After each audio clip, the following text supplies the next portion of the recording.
Right. So, Mr. Hudson, monetization of website, a massive, massive issue across majority of websites. So, I see time and time again too many sites that come along with an affiliate site. Yeah. They get hit, and then they're worried, obviously, about earnings and the rest of it, right? But they don't do probably enough informational posts.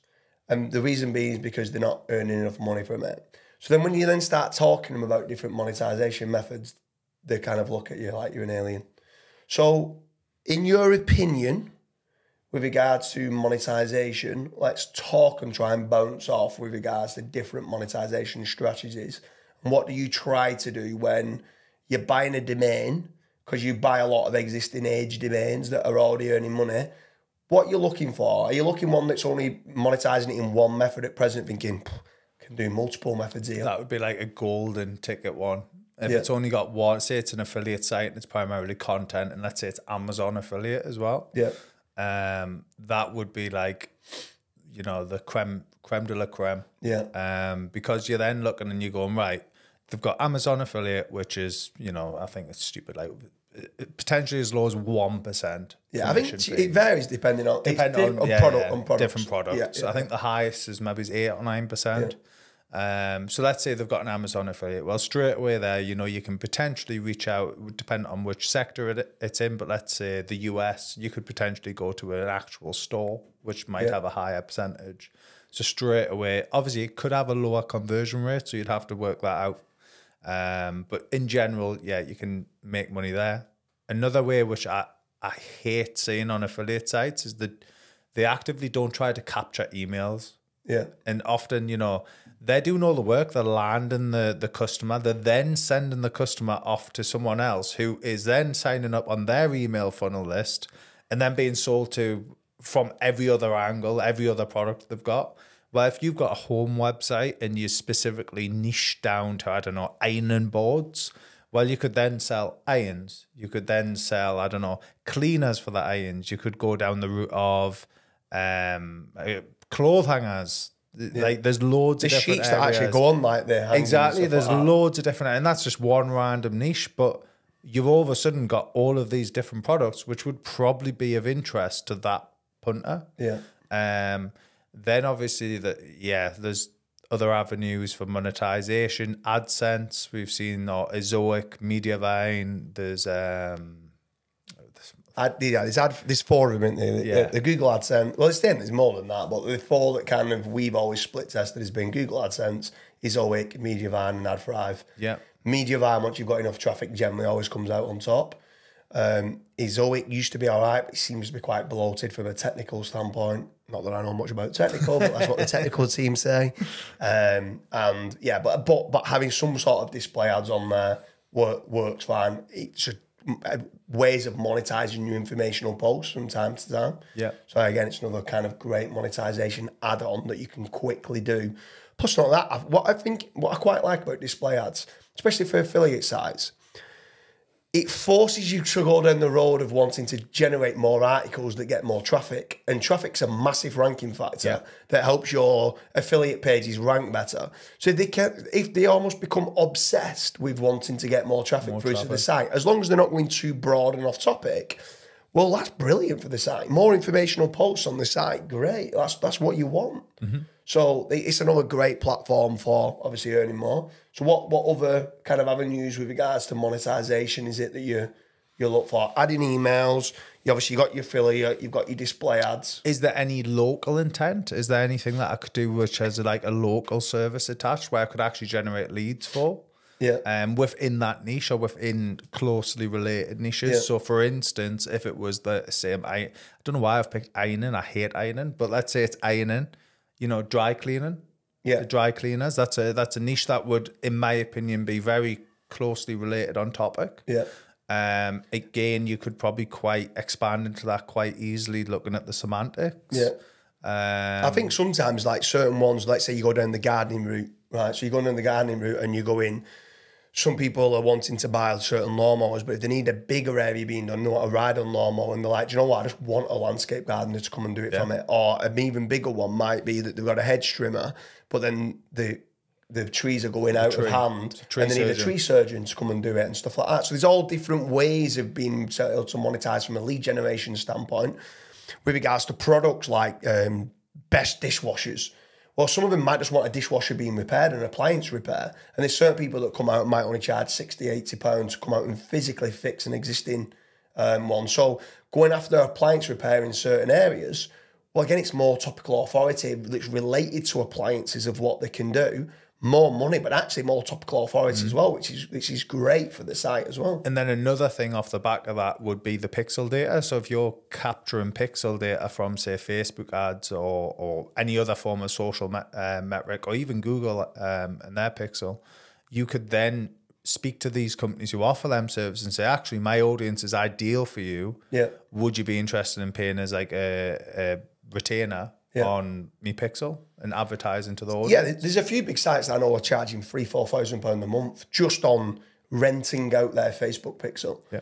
And then they're able to do the retargeting, and it's working well for them as well, because I know the people that are physically renting it, and it's working great for them because they're able to do lookalike audiences on the back of it as well. So they're getting millions and millions of people that are targeted people that they know are targeted people because they've physically gone out and done a search, landed on the website, and then they do the lookalike audiences, and they're making a fortune from it of being able to do that. It works both ends, works great for both people. And another thing that what a lot of affiliates do is they look at only Amazon and they only look at like the other big sites, Target, etc. But what you could actually do is reach out to the manufacturer, because often these manufacturers have a sales arm, and you can negotiate a better deal with actually the manufacturer. And what you could have is you could have a tenancy agreement, which puts them number one. It happens a lot in the Dooley will know, in the gambling niche. You get paid a tenancy fee, especially on certain festivals and stuff like that. So like they're selling ad space on there. Some of them, it's not even just being position number one. Some people want a banner in the header or around the outside. The way you design your site, you have like banners on the outside, or they might just want a pop up, an exit pop up, and they might say, "I'll pay you £3,000 a month for an exit pop up." So like there's always other things of selling ad space on the site or selling tenancy deals on the site, which is another great way, another absolutely great way of doing it. Some people are scared of doing this. And I'd say make certain you've got editorial policies in place for this. Selling guest posts on your site.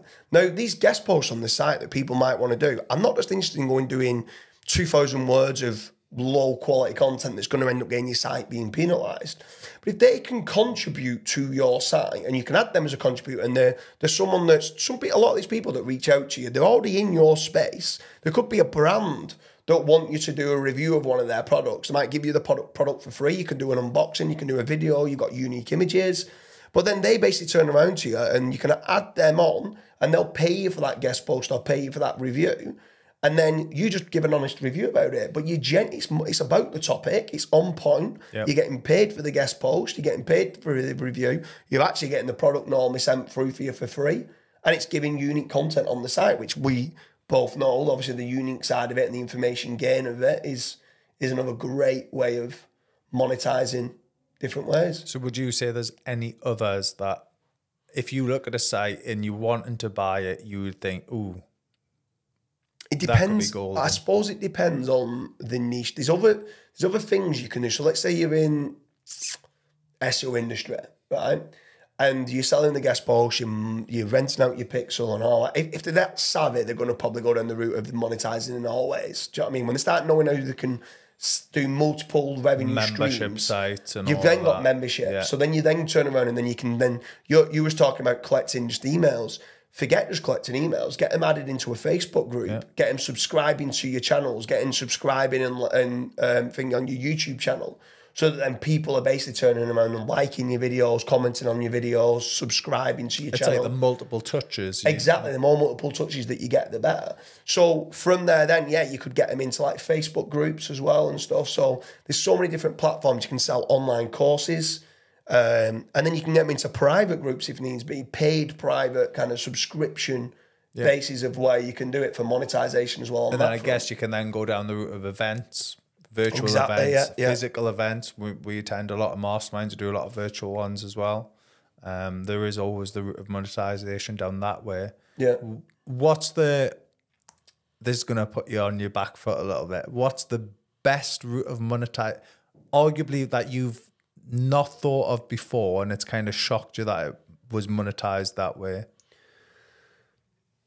That you've seen? Do you know what? Like, I feel like I'm very good with monetization. I'd say monetization in business is one of my key strengths.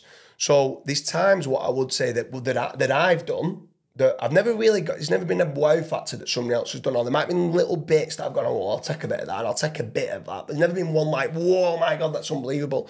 But there's certain things of where me and Rick built out the finance sector, and what we'd do is we wouldn't just care about one certain product. We'd go quite broad. So what I mean by that is, let's say we knew that someone wanted to have a will that's being written. Generally speaking, having a will that's being written and it's like a legal kind of letter that's being done to pass down to the kids. Yeah. Generally speaking, the demographic is they're going to be 55 generally plus. So they're going to be an older person. What else might they want in their life at this present time? Sometimes when they're writing... Funeral insurance. Funeral insurance is another great one that they might want. So we always look at not just how can we monetize that site, but how can you're almost saying capture their email. How can we cross-sell and upsell different products? So they also might be wanting to do some equity release. Yeah. They might have a house with quite a bit of equity in the house, and they might go, do you know what? The fact that they're even thinking about having a will, they're kind of half thinking about death, thinking that they're not far off and they need to be passing money down. They might also then be thinking, do you know what? I've got grandparents, I've got kids. I want to take some money out of my house. I want to enjoy myself. And I want to try to make certain that I'm going to do this dream cruise that I wanted to do. I'm going to do an extension on my house. I'm going to do something like that. So the cross-sells and the upsells of how one business can lead into another business is huge. Like, look at kind of how we go around acquiring doing certain investments. We'll go on and acquire someone that's doing just selling citations, but we then know if they want citations. Why do they want citations? They want no follow backlinks to the site. Why do they want no follow backlinks to the site? They want foundational links. What other links might they want? Oh, we can go and upsell on Searcharoo with regards to guest posts and niche edits, because that's where they're at present. It's the why they're wanting that to be done. It's like the why they're wanting the will to be done. The demographic is the older. They might want an equity release. They might want the pension pot being sorted out.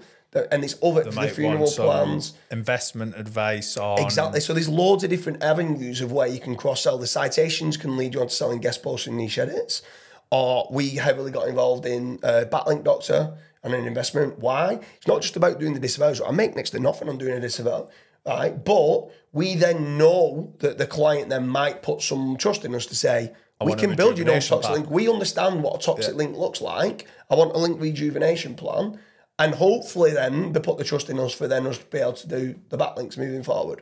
So it's just little avenues like that from monetization's point of view. What sites can you build? And sometimes it could be you're buying a site and 301ing it into your site. You're buying a business and going, I'm quite weak in this area. I'm going to buy this business and put it into that business. Yeah.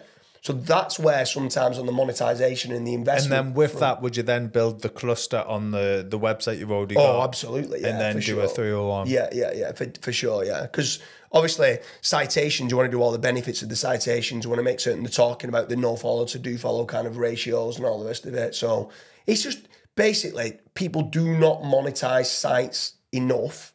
And so many people come to me with a site and I'm like, probably 5x.